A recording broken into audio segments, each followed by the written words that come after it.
بسم اللہ الرحمن الرحیم۔ سامعین کرام، آپ لوگ سن رہے ہیں داستان امیر حمزہ کی جلد نمبر 1 کی قسط نمبر 2۔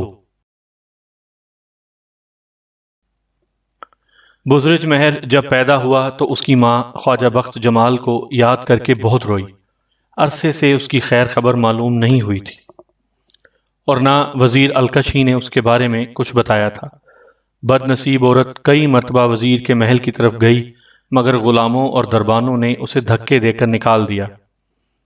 وہ دکھیاری قسمت پر صبر شکر کر کے گھر میں بیٹھ گئی اور محنت مزدوری کر کے اپنا اور اپنے بچے کا پیٹ پالنے لگی۔ ننھا برزج مہر جتنا خوبصورت تھا اتنا عقل مند بھی تھا۔ ایسی ایسی باتیں کرتا جنہیں سن کر بڑے بوڑھے دانتوں میں انگلیاں دبا لیتے۔ جب وہ 5 برس کا ہوا تو اس کی ماں اسے لے کر اپنے محلے کے ایک استاد کے پاس گئی۔ اس استاد کے پاس محلے بھر کے بچے پڑھنے آتے تھے۔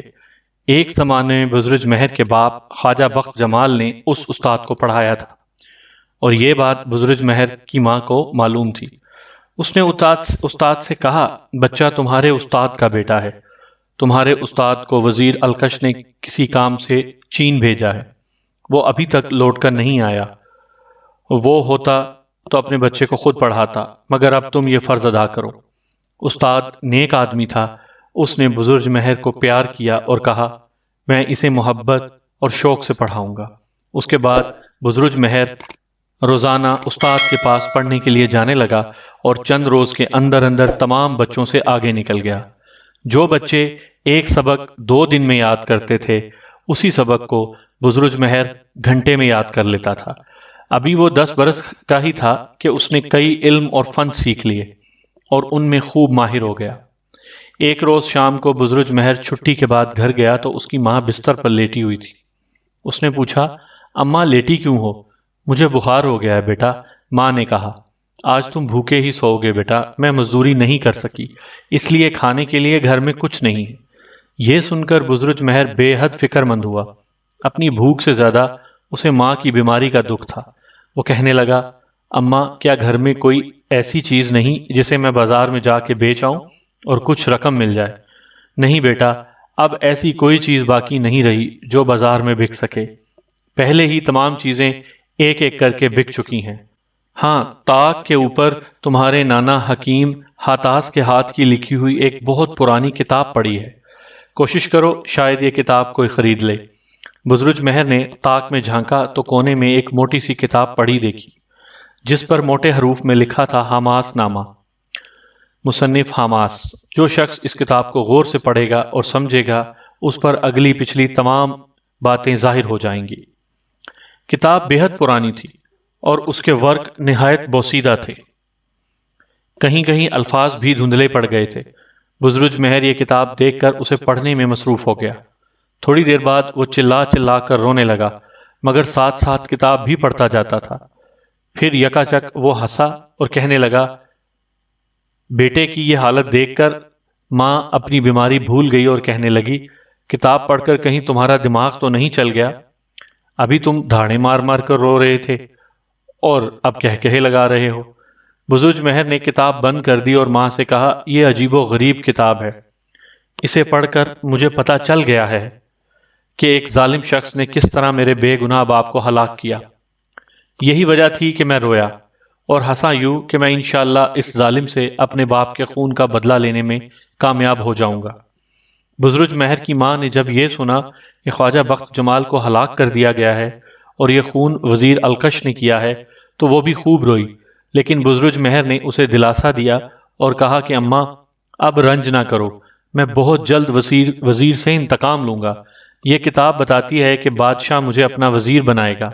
میرے باپ کا ڈھانچہ ابھی تک اسی جگہ موجود ہے جس جگہ الکش وزیر نے نیا محل بنوایا ہے۔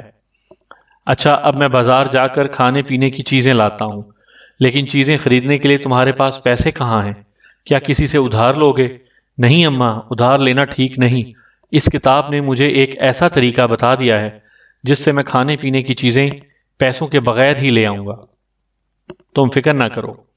اور اپنی والدہ کو حیران و پریشان چھوڑ کر بزرج مہر گھر سے نکلا، سیدھا بنیے کی دکان پر گیا اور کہنے لگا، تم مجھے پہچانتے ہو؟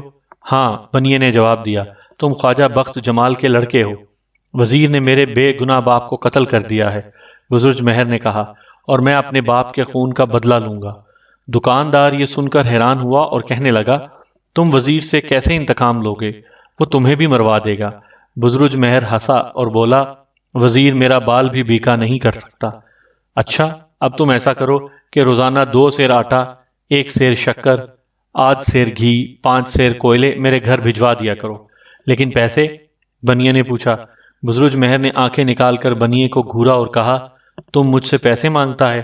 میں جانتا ہوں کہ ابھی پچھلے مہینے ایک کسان کئی 100 من گیہوں بیچنے کے لیے تیرے پاس لایا تھا، اور تو نے اس کو دھوکہ دے کر اس کے گیہوں پر قبضہ کر لیا تھا، اور اگر یہ بات ابھی جا کر بادشاہ کی عدالت میں کہہ دوں تو وہ تیری بوٹیاں چیل کووں کو کھلانے کا حکم دے دے گا۔ بزرج مہر کے منہ سے یہ بات سن کر بنیا تھر تھر کانپنے لگا۔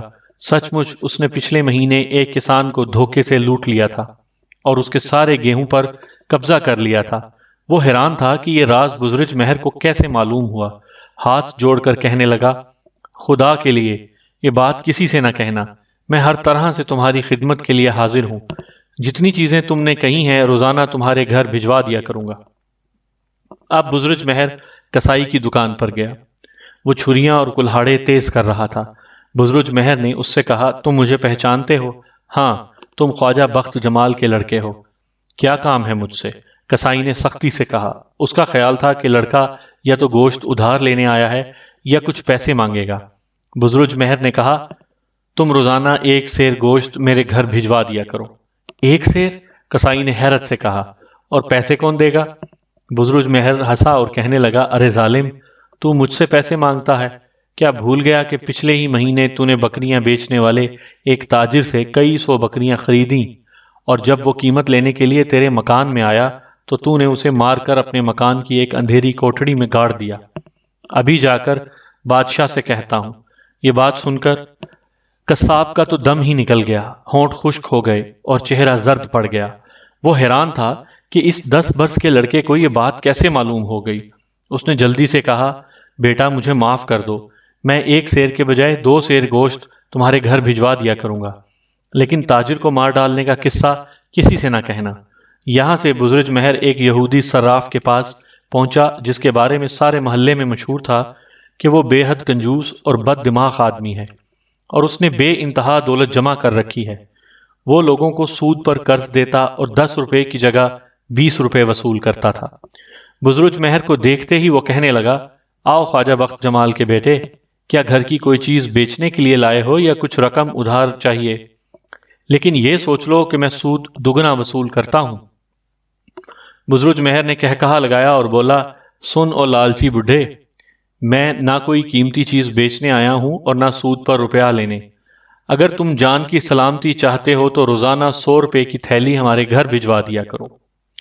یہودی یہ بات سن کر غصے سے لال پیلا ہو گیا اور اپنے ملازموں کو حکم دیا کہ اس بدتمیز لڑکے کو مار پیٹ کر یہاں سے نکال دو۔ ملازم بزرج مہر کی طرف بڑھ ہی رہے تھے کہ بزرج مہر نے صراف کے کان میں کہا، کیوں تیری شامت آئی ہے؟ ابھی بادشاہ کی عدالت میں جا کر کہتا ہوں کہ تو نے پچھلے مہینے 2 مالدار بیوہ عورتوں کا زیور دھوکے سے چھین لیا تھا۔ یہ سن کر یہودی صراف غش کھا کر گر پڑا اور اس کے ملازم بزرج مہر کو چھوڑ کر اپنے آقا کو ہوش میں لانے کی تدبیر کرنے لگے۔ چند لمحے بعد وہ ہوش میں آیا تو برسوں کا بیمار نظر آتا تھا۔ اس نے بزرج مہر کو ایک طرف بلا کر بڑی عاجزی سے کہا، یہ بات بادشاہ سے ہرگز نہ کہنا، میں روزانہ 100 روپے کی تھیلی تمہارے گھر بھجوا دیا کروں گا۔ اگر کسی دن ناغہ کیا تو تمہاری خیر نہیں، بزرج مہر نے کہا اور اچھلتا کودتا اپنے گھر چلا گیا۔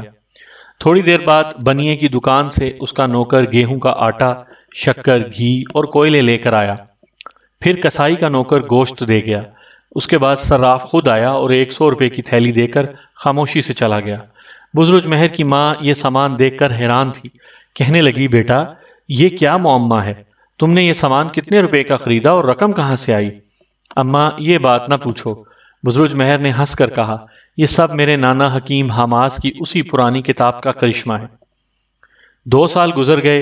اس عرصے میں بزرج مہر کھانے پینے کی فکر سے آزاد ہو کر اپنے نانا حکیم حماس کی لکھی ہوئی کتاب پڑھنے اور سمجھنے میں لگا رہا۔ جوں جوں وہ کتاب کو پڑھتا گیا، سینکڑوں اور ہزاروں باتیں اسے معلوم ہوتی چلی گئیں، یہاں تک کہ غیب کے علم میں وہ ایسا کامل ہوا کہ راہ چلتے آدمیوں کے دل کی بات بوجھ لیتا، اور کبھی ایسا نہ ہوا کہ اس کی زبان سے نکلی ہوئی کوئی بات غلط ثابت ہوئی ہو۔ لوگ کہتے تھے کہ یہ لڑکا اپنے باپ خواجہ بخت جمال سے بھی زیادہ ذہین اور با کمال ہے۔ ایک روز بزرج مہر کی ماں نے کہا، بیٹا میرا جی میتھی کا ساگ کھانے کو چاہتا ہے، لیکن شہر میں میتھی کا ساگ نہیں ملتا۔ میں نے سنا ہے کہ وزیر الکش کے باغ بیداد میں میتھی کا ساگ موجود ہے، کسی کو بھیج کر وہاں سے منگواؤ۔ وزیر الکش کا نام سن کر بزرج مہر کے تن بدن میں آگ لگ گئی۔ حکیم حماس کی کتاب نے اسے اپنے بے گناہ باپ کے خون کا بدلہ لینے سے غافل کر دیا تھا۔ اب ماں نے وزیر کا نام لیا تو اس نے کتاب ایک طرف پھینک دی اور اٹھ کر کھڑا ہو گیا، کہنے لگا، بہت اچھا ماں، میں میتھی کا ساگ لینے خود باغ بیداد جاتا ہوں۔ جب بزرج مہر باغ کے پاس پہنچا تو اس کا دروازہ بند تھا۔ اس نے باغبان کو آواز دی۔ تھوڑی دیر بعد ایک موٹا تازہ آدمی دروازے پر آیا۔ کیا دیکھتا ہے کہ 12-13 سال کا ایک بھولا بھالا لڑکا کھڑا ہے۔ کیا بات ہے، کیا چاہیے؟ باغبان نے بزرج مہر سے پوچھا۔ میری ماں کا دل میتھی کا ساگ کھانے کو چاہتا ہے، بزرج مہر نے کہا، اور میتھی کا ساگ سوائے اس باغ کے اور کہیں نہیں ہے۔ تمہاری مہربانی ہوگی اگر تھوڑا سا ساگ دے دو۔ باغبان سخت ناراض ہوا اور کہنے لگا، صرف اتنی سی بات کے لیے تو نے مجھے آواز دی؟ کیا میں نے کنجڑے کی دکان کھول رکھی ہے جو تجھے ساگ دیتا پھروں؟ مجھے تیرے بھول پن پر ترس آتا ہے، ورنہ اتنا پیٹتا کہ ساری زندگی یاد کرتا۔ جا دفع ہو جا۔ یہ کہہ کر وہ دروازہ بند کرنے کے لیے آگے بڑھا اور قفل کو ہاتھ لگانا ہی چاہتا تھا کہ بزرج مہر نے چلا کر کہا، خبردار، قفل بند نہ کرنا۔ کل تو نے جو سانپ مارا تھا اس کی مادہ تجھے ڈسنے کے لیے ایک قفل کے سوراخ میں چھپی بیٹھی ہے۔ یہ سن کر باغبان حیران رہ گیا۔ اس نے جھک کر قفل کے سوراخ میں جھانکا تو سچ مچ سیاہ رنگ کے ایک باریک سے دھاگے کی طرح کا ایک سانپ اس میں چھپا ہوا تھا۔ باغبان نے فوراً اسے ہلاک کیا اور دل میں کہنے لگا، یہ لڑکا تو بڑے کمال کا ہے، میں نے خواہ مخواہ اسے برا بھلا کہا۔ وہ بزرج مہر سے پوچھنے لگا، تمہیں کس طرح پتا چلا کہ میں نے کل ایک سانپ مارا تھا اور آج اس کی مادہ میرے ڈسنے کو اس قفل کے اندر چھپی بیٹھی ہے؟ تمہیں ان باتوں سے کیا؟ بزرج مہر نے کہا، میتھی کا ساگ دینا ہے تو دے دو، ورنہ میں جاتا ہوں۔ باغبان عاجزی سے بولا، آؤ میرے ساتھ باغ میں چلو، میں تمہیں بہت سا ساگ دوں گا، لیکن کسی سے ذکر مت کرنا کہ یہ ساگ میں نے تمہیں دیا ہے۔ وزیر الکش نے سن لیا تو میری گردن اڑا دے گا۔ بزرج مہر ہنسا اور کہنے لگا، تم الکش کی فکر مت کرو، اس کی زندگی کے دن بھی تھوڑے ہی رہ گئے۔ بزرج مہر جب باغ کے اندر گیا تو اس کی خوبصورتی دیکھ کر حیران رہ گیا۔ سینکڑوں قسم کے پھول اور پودے یہاں لگے ہوئے تھے، ٹھنڈی ٹھنڈی ہوا چل رہی تھی، اور جا بجا اونچے فواروں میں سے دودھ کی مانند سفید پانی ابل رہا تھا۔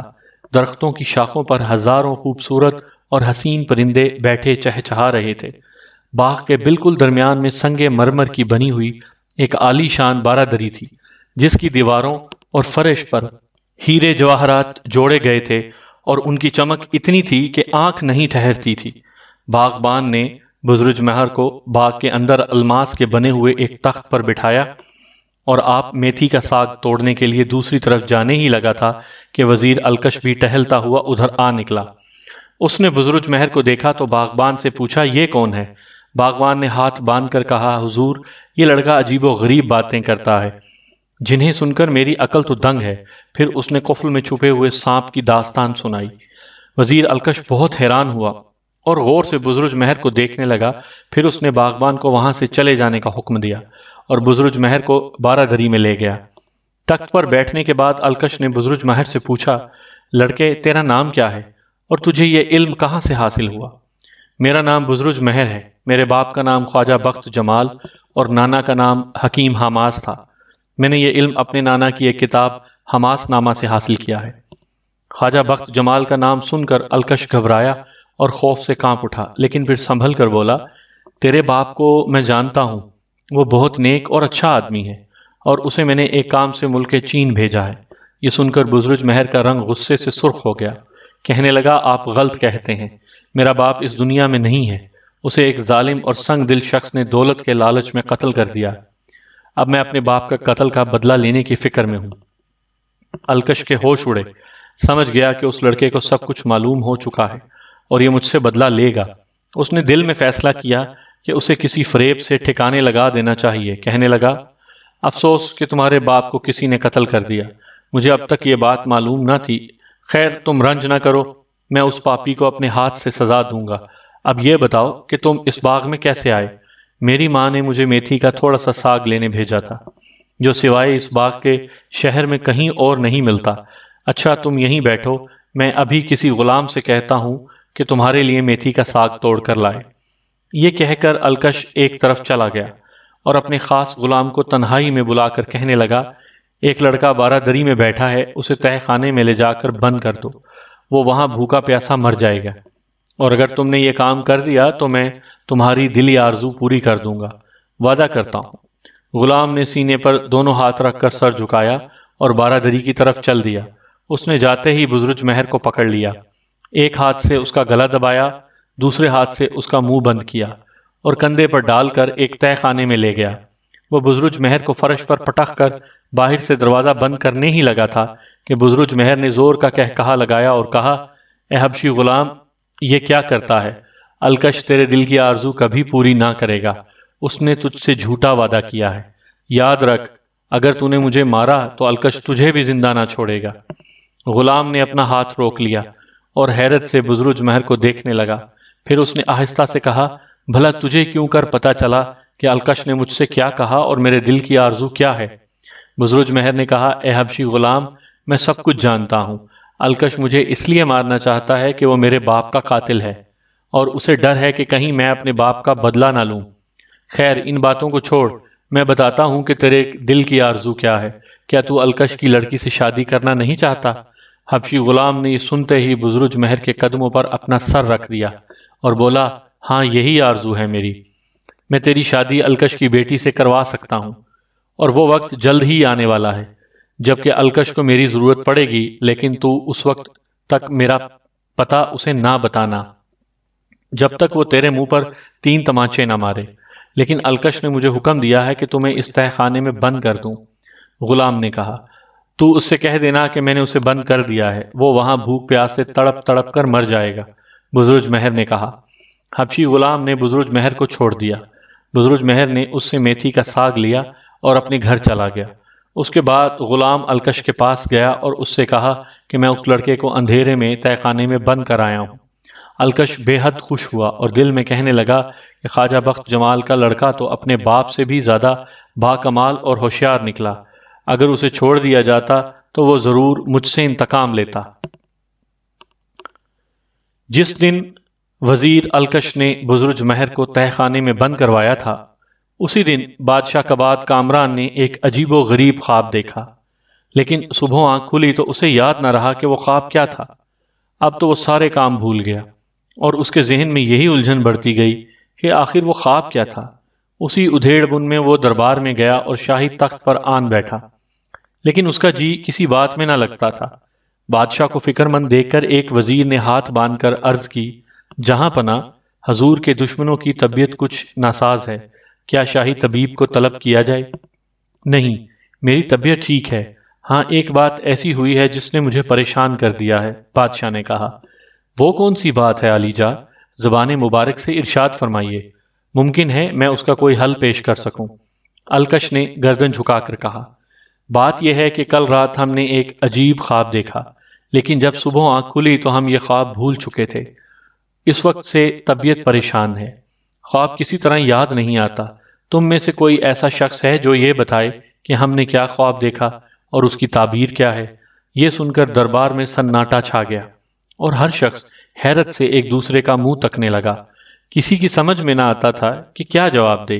آخر ایک وزیر نے عرض کی، جہاں پناہ، یہ بات تو ناممکن ہے کہ آپ کا دیکھا ہوا خواب کوئی اور بتائے۔ ہاں یہ ممکن ہے کہ خواب آپ اپنی زبان مبارک سے ارشاد فرمائیں اور اس کی تعبیر ہم میں سے کوئی شخص عرض کر دے۔ بادشاہ کو یہ جواب سن کر اس قدر غصہ آیا کہ اس کے منہ سے جھاگ نکلنے لگی۔ امیر اور وزیر بادشاہ کو اس غضبناک حالت میں دیکھ کر تھر تھر کانپنے لگے اور انہیں خوف ہوا کہ بادشاہ سب کو سولی پر لٹکا دے گا۔ وہ گھٹنوں کے بل جھکے اور جان کی امان چاہنے لگے، لیکن بادشاہ نے گرج کر کہا، میں نے سنا ہے کہ سکندر اعظم کے دربار میں ایسے ایسے عالی دماغ وزیر تھے کہ اگر بادشاہ کبھی کچھ بھول جاتا تو وہ یاد دلا دیتے اور اس کے خواب کی تعبیر بھی بتا دیتے۔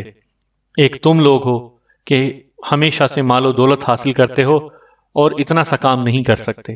یاد رکھو اگر کسی نے میرا خواب اور اس کی تعبیر بیان نہ کی تو سب کو زمین میں گاڑ کر شکاری کتے چھڑوا دوں گا۔ جاؤ، تمہیں 40 دن کی مہلت دیتا ہوں، اس عرصے میں معلوم کرو کہ میں نے کیا خواب دیکھا تھا اور اس کی تعبیر کیا ہے۔ یہ کہہ کر بادشاہ نے دربار برخاست کیا اور اپنے محل میں چلا گیا۔ جب 40 دن گزر گئے تو بادشاہ نے پھر اپنے وزیروں کو بلایا اور ان سے پوچھا کہ خواب اور اس کی تعبیر بتائیں۔ کوئی شخص جواب نہ دے سکا، سب نے شرم سے گردنیں جھکا لیں۔ آخر بادشاہ نے الکش کی طرف دیکھا اور کہا، ہمارے تمام وزیروں میں تم سب سے زیادہ دانا اور علم نجوم کے ماہر ہو، بتاؤ ہم نے کیا خواب دیکھا تھا؟ الکش ہاتھ باندھ کر جھکا اور کہنے لگا، حضور میں نے اپنے علم کے ذریعے آپ کا خواب معلوم کر لیا ہے۔ آپ نے دیکھا تھا کہ آسمان سے ایک بہت بڑا پرندہ اڑتا ہوا آیا، اس نے آپ کو اپنے پنجوں پر پکڑا اور آگ کے ایک بہت بڑے الاؤ میں ڈال دیا۔ آپ اس کی دہشت سے جاگ اٹھے اور خواب بھول گئے۔ اس کی تعبیر یکایک بادشاہ غصے میں چلایا اور بولا، اے گدھے، اس عقل اور اسی علم پر ناز کرتا ہے اور کہتا کہ میں نجومی ہوں۔ یہ خواب جو تو نے بیان کیا ہے میں نے ہرگز نہیں دیکھا۔ تجھے 2 دن کی مہلت اور دیتا ہوں، اگر 2 دن بعد تو نے میرا خواب صحیح بیان نہ کیا تو تجھ کو آگ میں زندہ جلا دوں گا۔ یہ کہہ کر دربار برخاست کیا اور محل میں چلا گیا۔ بادشاہ کے یہ الفاظ سن کر الکش سخت خوف زدہ ہوا اور اسے یقین ہو گیا کہ اگر بادشاہ کا خواب بیان نہ کیا گیا تو وہ مجھے آگ میں جلا دے گا۔ وہ حیران پریشان اپنے محل میں آیا اور سوچنے لگا کہ اس مصیبت سے کیوں کر چھٹکارا ملے، مگر کوئی تدبیر ذہن میں نہ آتی تھی۔ یکا یک اسے خواجہ بخت جمال کے لڑکے بزرج مہر کا خیال آیا۔ دل میں افسوس کرنے لگا کہ ناحق اس کو مروا دیا۔ وہ زندہ ہوتا تو بادشاہ کا خواب ضرور بتا دیتا۔ پھر اسے یہ بھی خیال آیا ممکن ہے وہ زندہ ہو اور غلام نے اسے چھوڑ دیا ہو۔ یہ خیال آتے ہی الکش نے اپنے حبشی غلام کو طلب کیا جس کا نام بختیار تھا اور اس سے کہنے لگا، بہت دن ہوئے میں نے ایک لڑکا تیرے حوالے کیا تھا اور کہا تھا کہ اس کو تہہ خانے میں بند کر دے۔ وہ لڑکا بڑا دانا اور ہوشیار تھا، مجھے یقین ہے کہ وہ تیرے ہاتھوں سے بچ کر بھاگ گیا ہوگا، اسے ڈھونڈ کر لا۔ حبشی غلام نے ہاتھ جوڑے اور جواب دیا، اے آقا، یہ آپ کیا فرماتے ہیں؟ غلام نے آپ کے حکم کے مطابق اس لڑکے کو تہہ خانے میں بند کر دیا تھا، اب تو اس کی ہڈیاں بھی خاک ہو گئی ہوں گی۔ یہ سن کر الکش کے تیش کی حد نہ رہی، اس نے غلام کے منہ پر زور سے 3 تمانچے مارے اور کہا، تو جھوٹ بولتا ہے، لڑکا زندہ ہے، ابھی جا اور اسے اپنے ساتھ لے کر آ۔ غلام نے روتے ہوئے کہا، بہت اچھا حضور، لڑکا ابھی آپ کی خدمت میں حاضر ہو جائے گا۔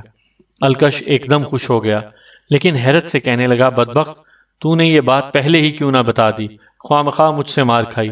غلام نے سر جھکا کر کہا، حضور، یہ بات مجھے اسی لڑکے نے بتائی تھی اور ہدایت کی تھی کہ جب تک وزیر الکش تیرے منہ پر 3 تمانچے نہ مارے اسے یہ مت بتانا کہ میں زندہ ہوں۔ بختیار غلام تھوڑی دیر بعد بزرج مہر کو ساتھ لے کر الکش کے محل میں آیا۔ الکش نے اس کی بہت خاطر تواضع کی اور اپنے قصور کی معافی بھی مانگی۔ پھر کہنے لگا، بیٹا میں نے تجھے اس لیے بلایا ہے کہ بادشاہ ایک خواب دیکھ کر بھول گیا ہے، اگر اس کا خواب بتایا نہ گیا تو وہ سارے درباریوں کو آگ میں جلا دے گا۔ اب ہماری جانیں تیرے اختیار میں ہیں، تو اپنے علم کے ذریعے بتا کہ وہ خواب کیا تھا اور اس کی تعبیر کیا ہے۔ بزرج مہر ہنس پڑا اور بولا، اے الکش، کسی کی جان لینا یا بچانا نہ میرے اختیار میں ہے نہ بادشاہ کے، یہ اللہ کے اختیار میں ہے۔ خیر، آپ صبح بادشاہ کے دربار میں جائیے اور کہیے کہ میرا ایک شاگرد ہے، اجازت ہو تو وہ آپ کا خواب اور اس کی تعبیر دربار میں آ کر عرض کرے۔ اگر بادشاہ اجازت دے دے تو کسی آدمی کو میرے گھر بھیج دینا، میں آ کر سب معاملہ سنبھال لوں گا۔ اب مجھے گھر جانے دیجیے۔ یہ کہہ کر وہ اپنے گھر چلا گیا۔ اگلے روز منہ اندھیرے الکش بادشاہ کے محل میں گیا اور اس سے کہا، حضور، میرا ایک شاگرد ہے، اجازت ہو تو دربار میں آ کر آپ کا خواب اور اس کی تعبیر بیان کرے۔ بادشاہ حیران ہوا اور کہنے لگا، تم استاد ہو کر خواب بیان نہیں کر سکے اور تمہارا شاگرد بیان کرے گا؟ لعنت ہے ایسی استادی پر۔ حضور، میں بھی عرض کر سکتا ہوں، مگر درباریوں کا امتحان بھی تو لینا تھا کہ دیکھوں کون یہ جواب بیان کرتا ہے۔ معلوم ہوا کہ سب جاہل ہیں اور عقل کے کورے ہیں۔ خیر، تم ابھی اپنے کسی آدمی کو بھیجو اور اپنے شاگرد کو بلواؤ، بادشاہ نے کہا، اور درباریوں سے کہو کہ وہ بھی حاضر ہوں۔ الکش نے فوراً اپنے غلاموں کو بزرج مہر کے طرف دوڑایا۔ اتنے میں بادشاہ تیار ہو کر دربار پہنچ گیا۔ درباری بھی اپنی اپنی جگہ ہاتھ باندھے کھڑے تھے۔ یکا یک الکش کے غلام حیران پریشان دربار میں آئے۔ بزرج مہر ان کے ساتھ نہیں تھا۔ الکش نے غلاموں سے کہا، میرا شاگرد کہاں ہے؟ وہ کیوں نہیں آیا؟ جناب والا، وہ آنے کے لیے تیار ہے، لیکن اس سے کوئی سواری پسند نہیں آتی۔ ایک غلام نے کہا، ہم اس کے لیے سجے سجائے گھوڑے بھی لے گئے تھے اور ہاتھی بھی، مگر وہ کہتا ہے کہ میں ان جانوروں پر بیٹھ کر نہیں آ سکتا۔ یہ سن کر الکش کا رنگ غصے سے سرخ ہو گیا۔ کہنے لگا، پھر اس کے لیے کون سی سواری بھیجی جائے؟ جناب، وہ کہتا ہے کہ غلام نے ہکلاتے ہوئے کچھ کہنا چاہا۔ کہو کہو، کیا کہتا ہے وہ؟ بادشاہ نے غلام سے کہا، جہاں پناہ وہ کہتا ہے کہ میرے لائق دنیا میں صرف ایک ہی سواری ہے، اور وہ ہے وزیر الکش۔ اس کی پیٹھ پر زین کسوا کر بھیج دیں تو آ جاؤں گا۔ بادشاہ نے کہا لگایا اور اپنے بادشاہ کو ہنستا دے کر سب درباری بھی ہنسنے۔ الکش کے غصے کی انتہا نہ رہی، لیکن کر ہی کیا سکتا تھا۔ بادشاہ نے الکش کی طرف دیکھ کر کہا، ایسا معلوم ہوتا ہے کہ تم نے اپنے اس شاگرد کو کوئی تکلیف پہنچائی ہے، جس کا بدلہ وہ تم سے لینا چاہتا ہے۔ جہاں پناہ، میں نے اسے کوئی تکلیف نہیں پہنچائی، نہ معلوم وہ مجھے بے عزت کرنے پر کیوں تل گیا۔ خیر، ہم حکم دیتے ہیں کہ الکش کی پیٹھ پر زین کسی جائے تاکہ اس کا شاگرد اپنی پسندیدہ سواری پر بیٹھ کر ہمارے دربار میں آ سکے۔ بادشاہ نے غلاموں کو حکم دیا۔ الکش چیختا چلاتا اور منت سماجت کرتا رہا، پر کسی نے ایک نہ سنی، اور اس کی پیٹھ پر زین کس کر بزرج مہر کے گھر کی طرف لے جایا گیا۔ لوگوں نے وزیر الکش کو اس عجیب حال میں دیکھا تو اس کے پیچھے پیچھے چل پڑے، اور اب الکش بزرج مہر کے گھر پہنچا تو ہزاروں تماشائی غل گپاڑا کرتے ہوئے ساتھ تھے۔ بزرج مہر الکش کو اس حال میں دیکھ کر خوش ہوا، ہاتھ میں کوڑا سنبھالا اور اس کی پیٹھ پر سوار ہو کر بولا، اے لوگو، گواہ رہو کہ آج میں نے اپنے باپ کے قاتل کو پکڑ لیا ہے۔ یہ کہہ کر ایک کوڑا الکش کی ٹانگوں پر مارا اور اسے کہا، چل بادشاہ کے دربار میں۔ غرض بزرج مہر اسی طرح دربار میں آیا اور اس نے الکش کی پیٹھ سے اتر کر بادشاہ کو سلام کیا۔ بادشاہ نے اسے اپنے قریب ہی ایک کرسی پر بٹھا لیا اور پھر اس سے پوچھا، اے لڑکے، یہ بتا کہ الکش نے تیرے ساتھ کیا برائی کی جو تو نے اس سے یہ سلوک کیا؟ جہاں پناہ، اس نے میرے بے گناہ باپ خواجہ بخت جمال کو ہلاک کیا۔ اب میں چاہتا ہوں کہ اس سے اپنے باپ کے قتل کا بدلہ لوں۔ حضور، یہ غلط کہتا ہے، الکش چلایا۔ میں نے اس کے باپ کو قتل نہیں کیا، بلکہ ایک کام سے چین بھیجا ہے۔ جہاں پناہ، میرے باپ کی لاش کا ڈھانچہ اور اس کے گھوڑے کی لاش کا ڈھانچہ الکش کے بنائے ہوئے باغ بے داد میں موجود ہے۔ آپ اجازت دیں تو میں ان ڈھانچوں کو وہاں سے نکال کر لا سکتا ہوں۔ بادشاہ یہ قصہ سن کر سخت پریشان ہوا، کبھی بزرج مہر کی طرف دیکھتا، کبھی الکش کی طرف۔ آخر اس نے کہا کہ میں اس واقعے کی چھان بین کروں گا، اور اگر تمہارا الزام درست نکلا تو الکش کو سزا دی جائے گی، لیکن اس سے پہلے تم وہ خواب بیان کرو جو میں نے دیکھا تھا۔ بہت بہتر عالی جا، بزرج مہر نے ہاتھ باندھ کر ادب سے کہا، پھر چند لمحے خاموش رہنے کے بعد بولا، حضور، آپ نے خواب میں دیکھا کہ مشرق کی جانب سے ایک بہت بڑا عقاب آیا۔ اس کی چونچ میں انگوروں کا ایک خوشہ تھا جس میں 7 دانے لگے ہوئے تھے۔ عقاب نے یہ خوشہ آپ کے ہاتھ پر رکھ دیا۔ آپ یہ انگور کھانا ہی چاہتے تھے کہ مغرب کی طرف سے سیاہ رنگ کا ایک بدصورت کوا آیا اور آپ کے ہاتھ سے انگوروں کا خوشہ چھین کر اڑ گیا۔ واہ واہ، سبحان اللہ، یہی خواب میں نے دیکھا تھا۔ بادشاہ خوشی سے چیخ اٹھا، اے لڑکے، تجھ پر آفرین ہے، اب اس کی تعبیر بھی بیان کر۔ جہاں پناہ، خواب کی تعبیر آپ کے سامنے موجود ہے۔ بزرج مہر نے الکش کی طرف اشارہ کیا۔ اس شخص نے حضور کی امانت میں خیانت کی ہے۔ اسے جواہرات سے بھرے ہوئے 7 صندوق میرے باپ خواجہ بخت جمال نے دکھائے تھے۔ اس کی نیت بدل گئی، اس نے راز کھل جانے کے خوف سے میرے باپ کو قتل کیا، پھر اس کے گھوڑے کو مارا، اور پھر جواہرات سے بھرے ہوئے وہ 7 صندوق اپنے محل میں اٹھا لایا۔ ابھی چل کر اس کے محل کی تلاشی لیجئے، یہی آپ کے خواب کی تعبیر ہے۔ بادشاہ کے حکم سے الکش کو فوراً گرفتار کر لیا گیا۔ اس کے محل کی تلاشی لی گئی تو جواہرات کے 7 صندوق برآمد ہو گئے۔ اس کے بعد باغ بیداد کا ایک حصہ کھودا گیا تو وہاں سے ایک انسانی ڈھانچہ اور گھوڑے کی ہڈیاں بھی نکلیں۔ اب تو بادشاہ سخت جلال میں آیا الکش نے اپنے جرم کا اقرار کیا اور معافی مانگنے لگا۔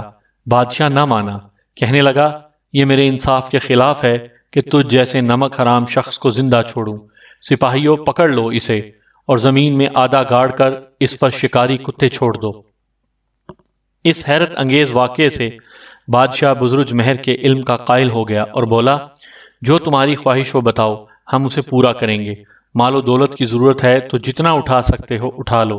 عالی شان محلوں میں رہنا چاہتے ہو تو جو محل پسند ہو بتاؤ، تمہیں دے دیا جائے گا۔ بزرج مہر نے عرض کی جہاں پناہ کا اقبال بلند ہو، مجھے ان میں سے کسی چیز کی ضرورت نہیں، صرف ایک حقیر سی درخواست ہے، مجھے یقین ہے کہ حضور اسے ضرور پورا کریں گے۔ بیان کرو۔ بادشاہ نے کہا میں چاہتا ہوں حبشی غلام بختیار کی شادی الکش کی بیٹی سے کر دی جائے۔ بادشاہ یہ سن کر حیران ہوا، کہنے لگا یہ تو بہت معمولی بات ہے، الکش کی بیوی کو حاضر کیا جائے۔ فوراً ہی الکش کی بیوی حاضر ہو گئی۔ بادشاہ نے اس سے کہا ہم تمہیں حکم دیتے ہیں کہ آج ہی اپنی بیٹی کی شادی بختیار غلام سے کر دو، کیا تمہیں یہ رشتہ منظور ہے؟ منظور ہے عالی جا، الکش کی بیوی نے کہا، اور اسی وقت بختیار غلام کی شادی الکش کی بیٹی سے ہو گئی۔ بزرج مہر نے بادشاہ سے سفارش کر کے وہ محل بھی بختیار اور اس کی بیوی کو دلوا دیا جو الکش کے قبضے میں تھا۔ اس کے علاوہ بزرج مہر نے بختیار سے وعدہ کیا کہ اگر تمہارے گھر لڑکا پیدا ہوا تو میں خود سے اسے تعلیم دوں گا اور بادشاہ کا وزیر بنوا کر رہوں گا۔ اب بزرج مہر نے بادشاہ سے گھر جانے کی اجازت طلب کی، مگر بادشاہ ایک عجیب فیصلہ کر چکا تھا۔ اس نے کہا اے لڑکے، تو عمر میں ابھی بہت چھوٹا ہے، لیکن علم اور دانائی میں میرے سب درباریوں سے بڑا ہوا ہے۔ میں چاہتا ہوں کہ تجھے ان سب درباریوں اور وزیروں کا سردار بناؤں۔ بزرج مہر نے ادب سے گردن جھکا دی۔ بادشاہ نے اسی وقت وزارت کا قلم دان اس کے حوالے کیا اور اس کرسی پر بیٹھنے کی اجازت دی جس پر پہلے الکش بیٹھا کرتا تھا۔ سامعین کرام، آپ سن رہے تھے داستان امیر حمزہ کی جلد نمبر 1 کی قسط نمبر 2۔ قسط نمبر 3 سننے کے لیے اگلی ویڈیو ملاحظہ کیجیے۔